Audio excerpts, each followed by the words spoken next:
नमस्ते। आज की इस खास चर्चा में आपका स्वागत है। आज हम एक बहुत ही दिलचस्प कहानी पर बात करने वाले हैं। ऊपर से देखने में ये रश्मि और उसकी सास कल्याणी की एक आम घरेलू कहानी लग सकती है, लेकिन यकीन मानिए, इसके अंदर लीडरशिप, मेंटरशिप और बिहेवियरल साइकोलॉजी की एक पूरी मास्टर क्लास छुपी हुई है। आज हम ये देखने वाले हैं कि कैसे बिना किसी को नीचा दिखाए, बिना डांटे, किसी को नई जिम्मेदारियां और कौशल सिखाए जा सकते हैं। तो चलिए, हलवा पूरी के जुनून से लेकर एक जिम्मेदार सफर की शुरुआत करते हैं। तो चलिए सीधे मुद्दे पर आते हैं और आज की सबसे बड़ी चुनौती को समझते हैं। जरा सोचिए, अगर आपको किसी ऐसे इंसान को गाइड करना हो जिससे सिर्फ और सिर्फ एक ही काम आता हो, तो आप क्या करेंगे? मतलब बेसिक फाउंडेशनल स्किल्स एकदम जीरो। रश्मि के केस में बिल्कुल यही था। उसे रसोई का ककहरा भी नहीं आता था, सिवाय एक चीज के, और उसी एक चीज के भरोसे उसे लगता था कि वो पूरी दुनिया जीत लेगी। अब किसी भी मेंटर के लिए ये स्थिति बहुत ही ट्रिकी होती है, क्योंकि आपको शुरुआत एकदम शून्य से करनी है, और वो भी सामने वाले का कॉन्फिडेंस तोड़े बिना।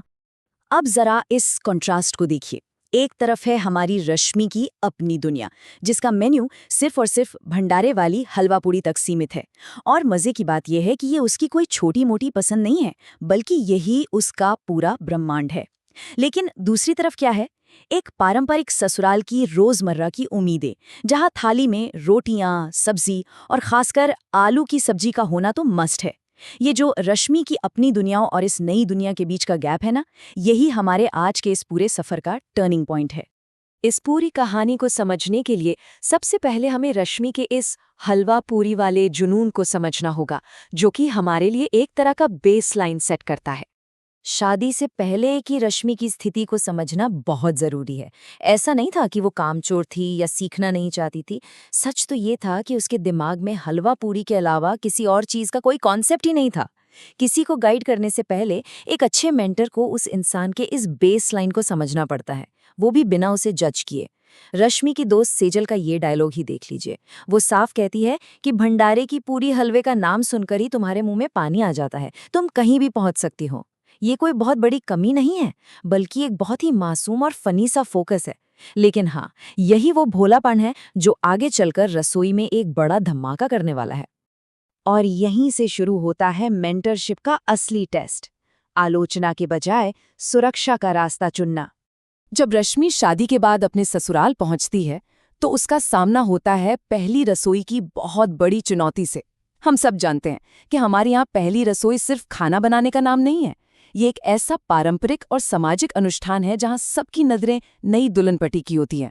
उम्मीदों का पहाड़ होता है, और इस हाई प्रेशर वाले माहौल में रश्मि क्या बनाती है? वही एक चीज जो से आती है, बिना किसी सब्जी के, सिर्फ हलवा और पूड़ी। अब आप खुद सोचिए, आस पड़ोस की औरतें वहां बैठी हैं, कुछ अलग और खास उम्मीद कर रही हैं, और सामने आ जाती है हलवा पूड़ी। टेंशन का लेवल तो आप समझ ही सकते हैं। अब यहाँ जो बात सबसे ज्यादा दिलचस्प है, वो ये कि रश्मि की सास कल्याणी इस पर रिएक्ट कैसे करती हैं। जब पड़ोसन ताना मारती है कि भाई आलू की सब्जी तो है ही नहीं, और माहौल थोड़ा अजीब होने लगता है, तब कल्याणी बड़ी शांति से कहती हैं, बहू ने जो एक बार बना दिया वही खाना होता है। आखिर वो भी तो मेरी बेटी अनु जैसी ही हैं। ये एक मास्टर स्ट्रोक था। कल्याणी का ये जवाब उनकी गजब की इमोशनल इंटेलिजेंस दिखाता है। उन्होंने रश्मि को ताने मारने या नीचा दिखाने के बजाय उस पूरी सिचुएशन को एक पारंपरिक रिवाज का नाम दे दिया और अपनी नई बहू को सबके सामने पूरी तरह से डिफेंड किया। और यही वो चीज है जो एक मेंटोर और मेंटी के बीच का सबसे मजबूत बॉन्ड बनाती है, पब्लिक में बचाव करना। कल्याणी ने यहाँ एक बहुत ही गहरी साइकोलॉजिकल ट्रिक यूज की। उन्होंने पड़ोसियों की उम्मीदों से कहीं ज्यादा अहमियत रश्मि के सेल्फ रिस्पेक्ट को दी। जरा सोचिए, अगर कल्याणी सबके सामने रश्मि को डांट देती तो क्या होता? रश्मि हमेशा के लिए डिफेंसिव या बागी हो जाती। लेकिन सबके सामने ढाल बनकर खड़े होने से कल्याणी ने हमेशा के लिए अपनी बहू का भरोसा जीत लिया। और किसी भी इंसान को कुछ नया सिखाने के लिए ये भरोसा ही सबसे बड़ी नींव होता है। अब जब भरोसे की नींव बन चुकी है, तो कल्याणी का अगला और बहुत ही स्मार्ट कदम था जरूरत पैदा करना, वो भी बड़ी ही चालाकी से काम बांटकर। तो कल्याणी ने क्या किया? उन्हें रश्मि को घर के कामों में इन्वॉल्व तो करना था, लेकिन बिना ऐसा जताए कि ये कोई सजा है। तो उन्होंने सीधे सीधे कुछ सिखाने के बजाय एक सिस्टम बना दिया। उन्होंने घर की तीनों औरतों के बीच रसोई की जिम्मेदारी बांट दी। तय हुआ कि रश्मि सुबह का नाश्ता बनाएगी, कल्याणी दोपहर का खाना और ननद अनु रात का खाना संभालेगी। ये कोई नॉर्मल काम का बंटवारा नहीं था, ये एक पूरा स्ट्रक्चर्ड रूटीन था। रश्मि पर सारा बोझ नहीं डाला गया, उसे सिर्फ दिन का एक काम दिया गया और इसी बहाने वो घर के सिस्टम का एक अहम हिस्सा बन गई। अब आप सोचेंगे कि ये स्टेप इतना जीनियस क्यों था? दरअसल जब आप काम बांटते हैं ना, तो एक ऐसा नेचुरल एनवायरनमेंट बनता है जहां इंसान को अपनी कमियां खुद ब खुद समझ आने लगती हैं। उसे ये नहीं लगता कि कोई उसे टारगेट कर रहा है। जब रश्मि रोज सुबह नाश्ते में वही हलवा पूरी परोसने लगी, तो लाजमी सी बात है परिवार वाले उपने लगे और आलू की सब्जी की डिमांड होने लगी।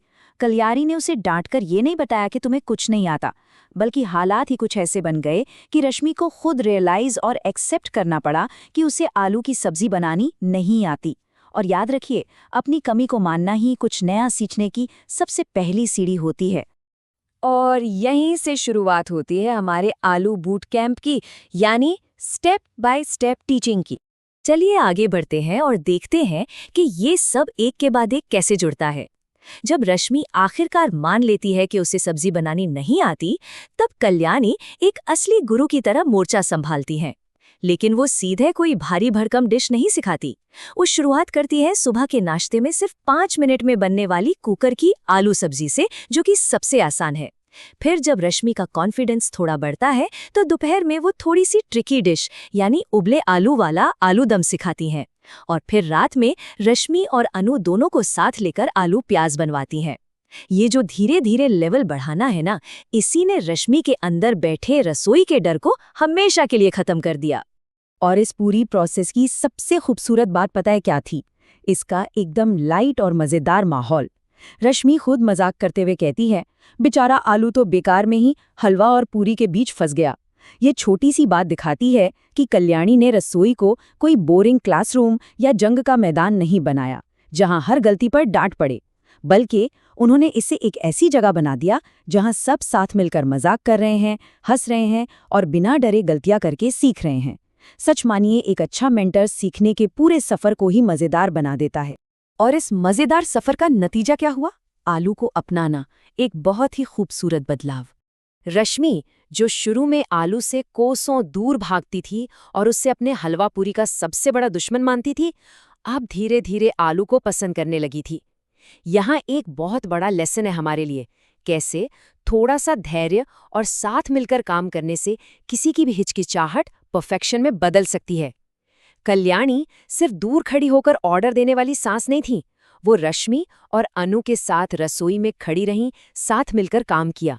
और इसी टीम वर्क का कमाल था कि रश्मि ना सिर्फ आलू की सब्जी बनाना सीख गई, बल्कि उसे ये इतनी अच्छी लगने लगी कि वो खुद इसे अपनी फेवरेट हलवा पूरी के साथ एंजॉय करने लगी।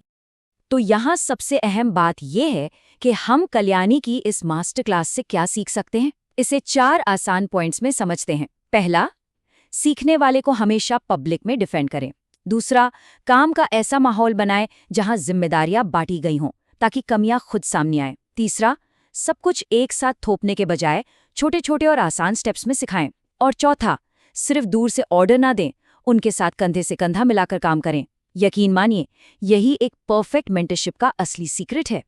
और अब आखिर में मैं आपके लिए एक सवाल छोड़कर जाना चाहता हूँ। जरा सोचिए, हमारे रोजमर्रा के जीवन में वो कल्याणी कौन है और वो किस तरह लोगों को आगे बढ़ने में मदद कर रहे हैं? या फिर क्या हम खुद किसी ऐसे इंसान के लिए कल्याणी बन सकते हैं जो शायद अभी स्ट्रगल कर रहा हो, वो भी बिना उसका आत्मविश्वास तोड़े? इस कहानी में छुपे मेंटरशिप के इन शानदार लेसन्स को हम अपनी रियल लाइफ और वर्क स्पेस में आसानी से उतार सकते हैं। आज के इस विश्लेषण से जुड़ने के लिए आपका बहुत बहुत शुक्रिया। उम्मीद है आपको इस कहानी का ये नया और प्रैक्टिकल नजरिया पसंद आया।